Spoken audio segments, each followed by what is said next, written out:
If you're tired of not making progress and you're ready to be the artist you know you're meant to be, you're in the right place. You're listening to the Singer's Path podcast. The Path, or Performing Artists Training Hub, will cover everything, including singing tips that actually work, advice from top industry professionals, and life-changing mindset shifts. Out with the starving artist and in with the thriving artist. I'm your host, Sarah Bishop, professional singer, actor, educator, and entrepreneur. I'm not afraid to speak the truth and stop the gatekeeping of quality information so you can actually become the artist you dream of being. So let's get on the path, shall we? Even though we're all on our own journeys, it always helps to have a guide. Hello. You are listening to the Singer's Path podcast. Like the intro said, I'm your host, Sarah Bishop, and thank you for joining me for our very first episode. So it's been a while since I've gotten into podcasting. But I really do owe a lot to podcasting. So I'm going to tell you a little bit about who I am and why the frick we're doing this. If you've never heard of me before and you just happen to stumble across this, I have a voice studio. I'm a teacher and educator, and I love to share the joys of singing. So I have a business called Sarah Bishop Vocal Studios. And over time, I've also developed something called the Singer's Path. Ding, ding, ding, Singer's Path podcast.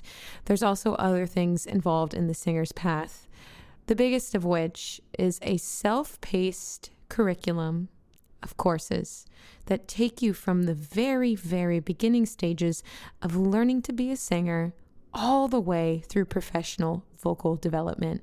This has been a passion project of mine because I feel like singers often have a little bit of a lonely road ahead of them. Learning to study the voice is a difficult undertaking. It's a joyful one, and it's one that is honestly for life. A singer who learns to sing is a singer for life, honestly. But it can be a little bit isolating, learning to sing. And there's also a lot of information out there that maybe isn't the highest of quality. Okay. And so the reason the whole Singer's Path got started was because I struggled as a singer when I was growing up. I actually didn't really take serious voice lessons until I was about to go to college. I was a senior in high school, and very last minute, I decided that I was like, hey, maybe I should try this musical theater thing. I'm pretty good at it. Why not? So it wasn't until I decided, hey, maybe I should be a professional singer for a living, that I even took an honest-to-God voice lesson. But it was successful. The teacher that I had at the time was very supportive and exactly what I needed at that time, and helped to usher me into getting my musical theater degree, my BFA from the University of Cincinnati College Conservatory of Music, which also had great vocal training. However, through my process of learning to sing, and I find a lot of singers run into this, it's confusing. Like you're really trying to figure it out as you go. Everybody has different schools of thoughts. Everybody thinks they're right. It takes a great deal of surrender as the singer to actually be, if I'm honest for myself, humble enough to be where you are instead of pushing and wanting to be, 5 steps ahead of where you are. And I just felt when I graduated and I moved to the city, and honestly, I could no longer afford voice lessons every week because in New York City, they're at the least $200 an hour. And I was very poor, just graduating and not having a degree in anything other than musical theater. So it was a challenge for me to be able to literally afford voice lessons. And so I was in a lot of, let's say, emotional pain because it was a tricky situation. I was trying to go into these amazing auditions and was clinging on to whatever I had learned in college. But as time goes on, you get rusty. I was lucky enough to book a really major national tour. It was Cabaret. But I was singing the same score over and over and over and over again, which was very low and guttural, very pressed, very chesty, very belty. And I ended up losing my head voice and my soprano. And so I came back to New York and I was a little stuck. Like I couldn't afford to take lessons. I couldn't afford to retrain. And so I just really wish to the bottom of my heart that I had materials and resources where I felt like I could actually get quality information. I would have access to it. And there could be things that could support me in between these lessons that I was taking whenever I could afford them. And eventually, COVID happened and I winded back at my parents' house in Pittsburgh. And, if you would have told me at the time that I would end up back in Pittsburgh, I would have said, over my dead body. I'm never going back to what the town was. Butler, Pennsylvania is actually the real name of the town that I'm from. And in this pain and despair of what we all knew to be COVID and the industry of which I thought was going to work out for me being completely dead, I started a podcast. Okay, this story has a purpose, I promise. I started a podcast, and this is why I owe a lot to podcasts. Because I was honestly bored and I just had the intuitive hit that I was like, I just got to do this. Okay. So I created a podcast called Jack of All Trades, Master of Nothing, honestly, because I didn't even know what I was doing and I didn't even know what it was about. I couldn't narrow down what I was going to talk about here.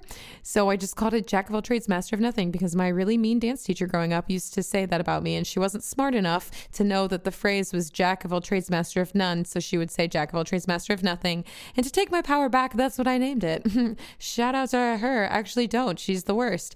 Anyway, I did this podcast. Okay, I promise this all has a purpose. I did this podcast.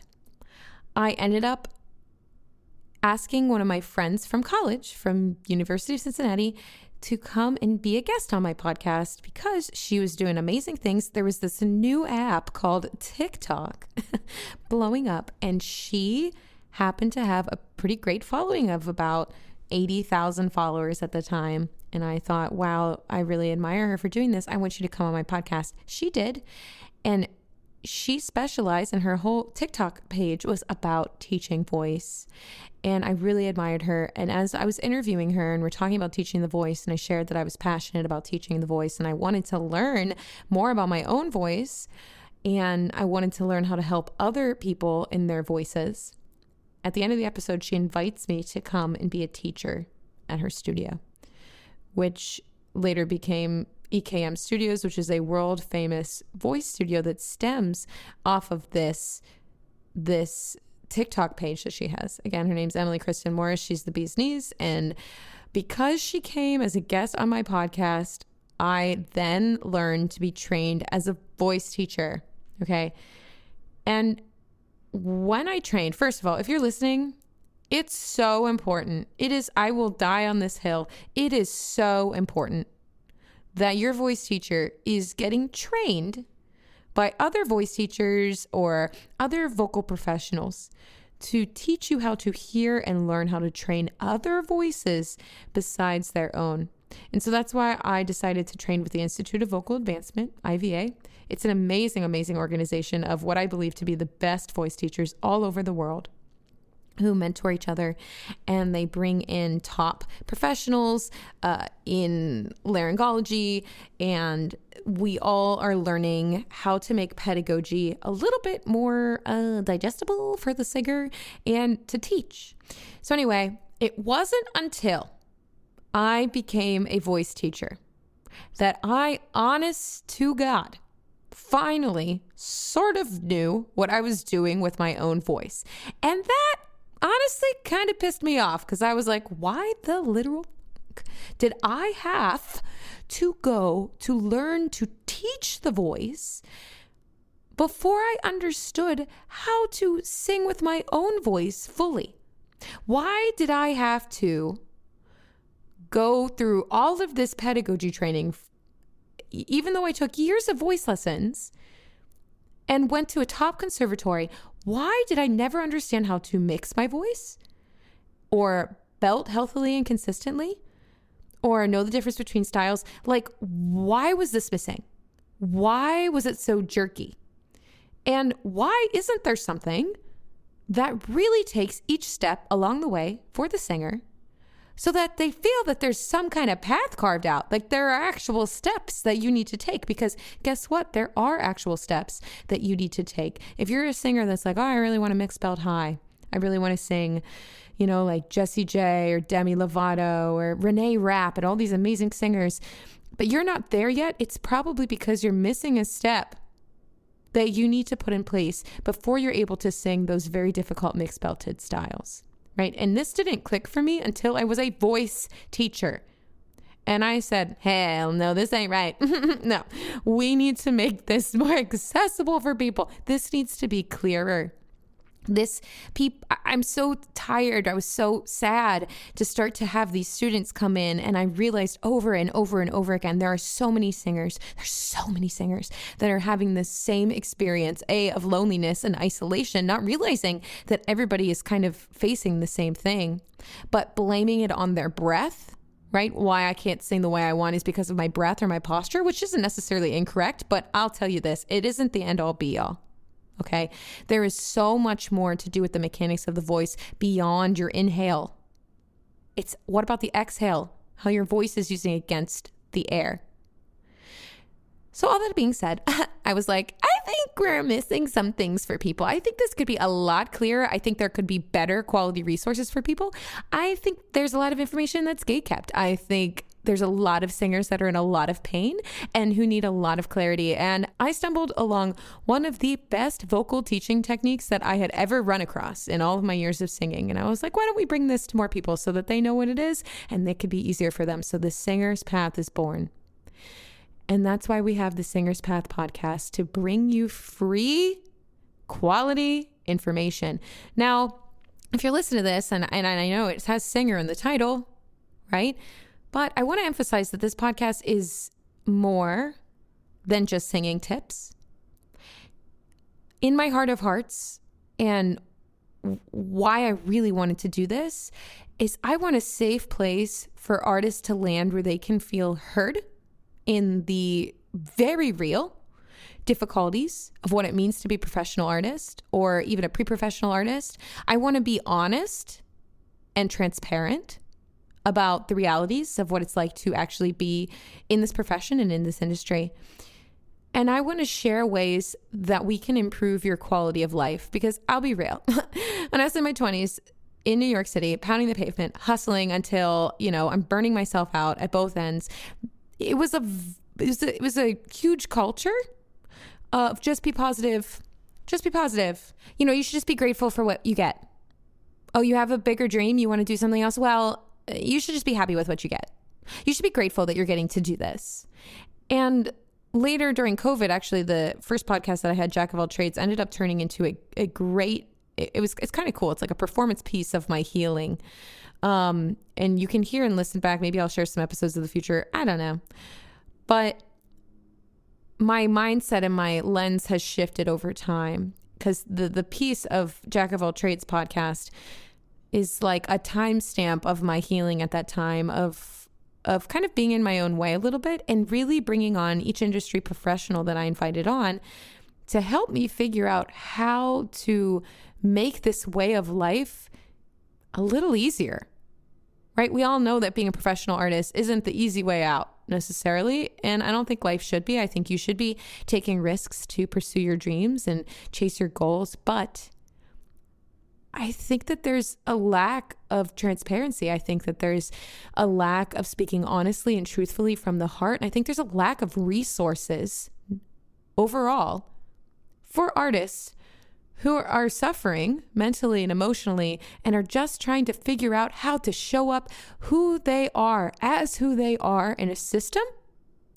that is run on capitalistic structures and commercialism and money. How do you show up as you so that you can do the work that you're meant to do and be vulnerable and feel safe to do it in front of it, in a situation, in auditions, in front of people who are not safe? How do we convince ourselves and our bodies and our minds and our hearts that we have a right to make the art that we make, to sing and express the way that we want to sing, to act completely in the moment, really listening to whoever we're talking to in that scene, and feel safe enough to do that and to fully, truly, authentically express. I think there is a lack of that in addition to quality information. You know what I mean? So this is what this podcast is for. We're going to be bringing on industry professionals who are in casting, who are in production, who are actors and performers themselves. I may repurpose some of my older episodes because we had some really great conversations about some of those things. And I think you should hear them now that we're putting it in this context. The Singer's Path overall, including the Singer's Path podcast, is about creating a road for you.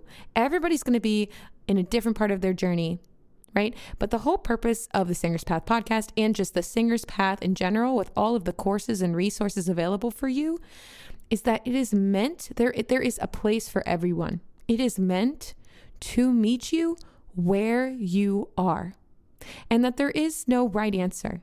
Right? Again, everybody's on a different point in their journey. And where you are is exactly where you're supposed to be.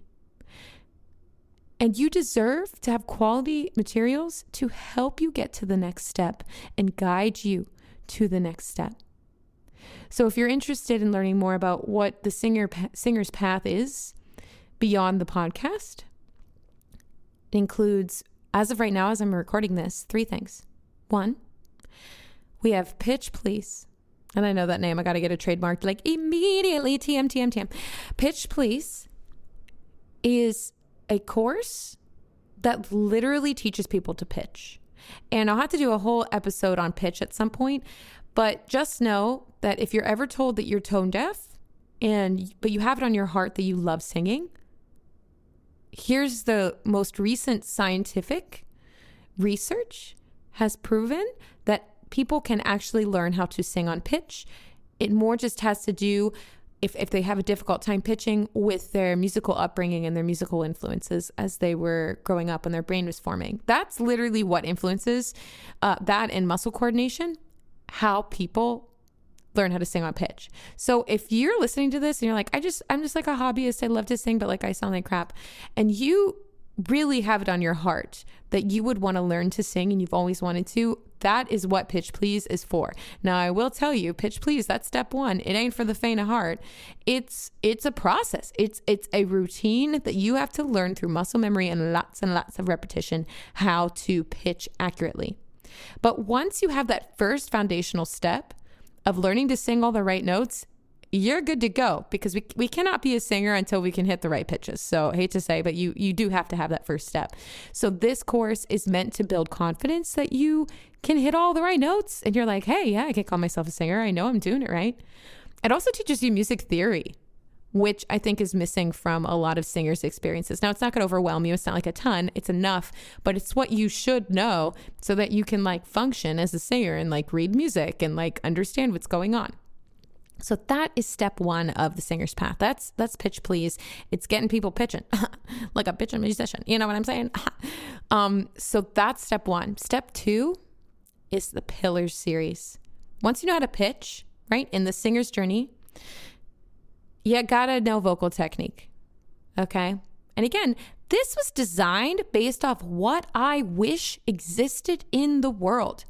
I will really quickly tell you, and you'll probably hear this again, I was told at one point I was tone deaf when I was a child. Thank God I didn't listen to that. I'll have to tell you the whole story at a different time, because this is my passion. This is my purpose, to teach singing and to connect with you.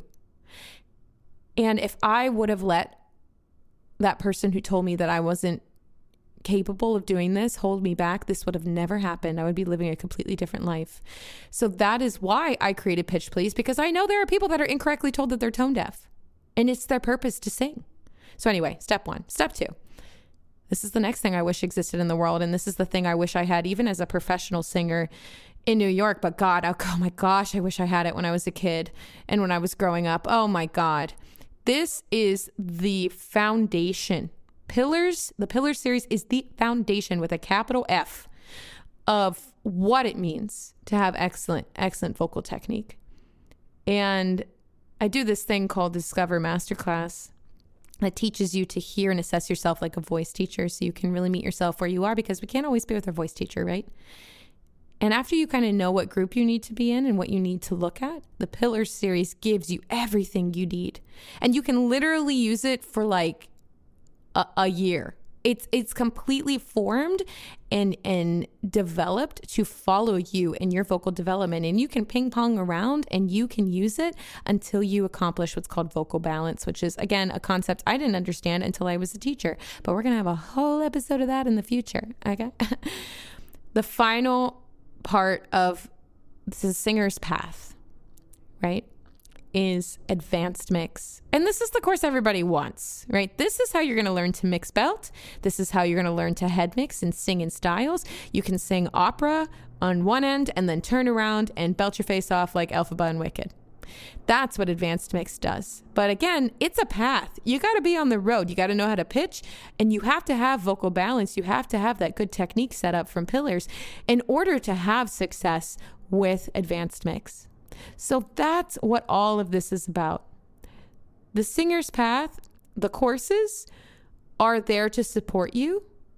And this podcast is a free resource that goes along with that and continues to offer you support in your mindset, in vocal tips, and in industry professional support. So that's what we're doing, baby. That's what we're here to do. I'll have to share why I call it the singer's path and why there's a star in another episode. Because it's a little trippy and maybe we should get to know each other. Maybe I should buy you a drink before we talk about my weird visions of how I'm branding my business. But as you could tell, if you've never met me before, I'm a little bit on the eccentric side. I'm a big freaking weirdo, and this is my podcast, and you're coming here to listen. We're in my house right now, so I'm going to be as weird as I want. But I hope we're weird together, and I hope by listening, you're getting jazzed about what this is all going to be about. I'm so passionate about connecting with you and just making this a little easier for you. No matter if you're a beginner, no matter if you're intermediate, no matter if you're advanced, you belong here.